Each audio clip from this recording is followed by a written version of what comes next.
Okay, so hey, as kids, our parents, and our guardians, they always told us, save, save, save your money. But they didn't really tell us how to save, right? And market maven Morgana Rae is here. You've seen her before with the ABCs on how to spend and save, plus how to teach your kiddos how to do the same. How are you? I am so happy.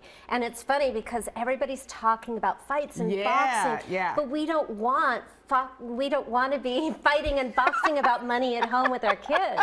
And that happens in families. It causes a lot of problems. So this is really good to talk about. The ABCs, let's get right to it, Morgana. Let's talk about affordability when it comes to money, spending it, saving it.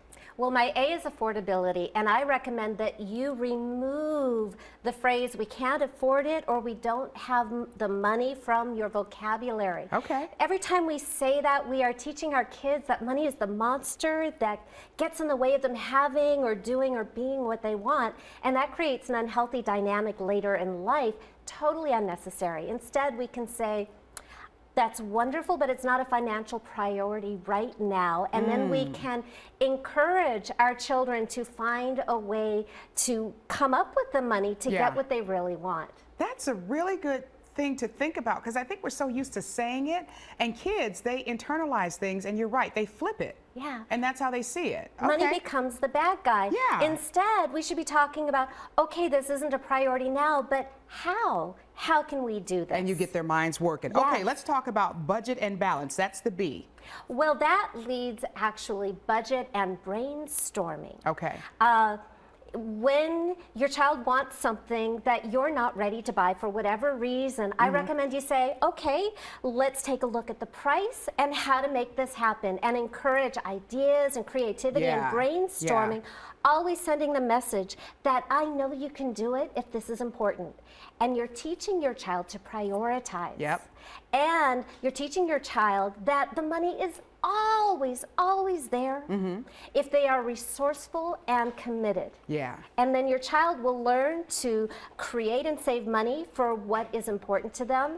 And the more you emphasize and affirm their resourcefulness, the more confidence they will have in life. Yeah, sounds easy, but I think a lot of us struggle with it sometimes. Okay, now the last one, the C, course correction instead of failure. What does that mean? Well, I believe that success without failure is luck. Yeah. You learn nothing from it. So we Good want point. to encourage our children to take chances and bounce back from disappointment. We want to pay attention to prevent anything that is illegal or dangerous. Right.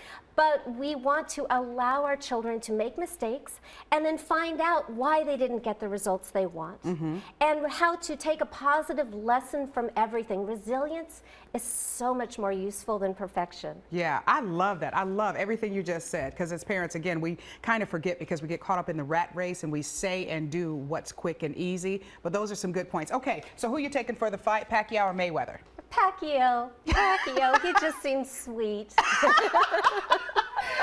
my goodness, I love getting, who's taking, because during commercial break, Morgana says, I'm taking the Filipino guy. I said, okay. She knows just as much about sports as I do. Thank you, my friend. We appreciate it. All right, Jason, over to you. Are you taking the Filipino guy? He is pretty nice.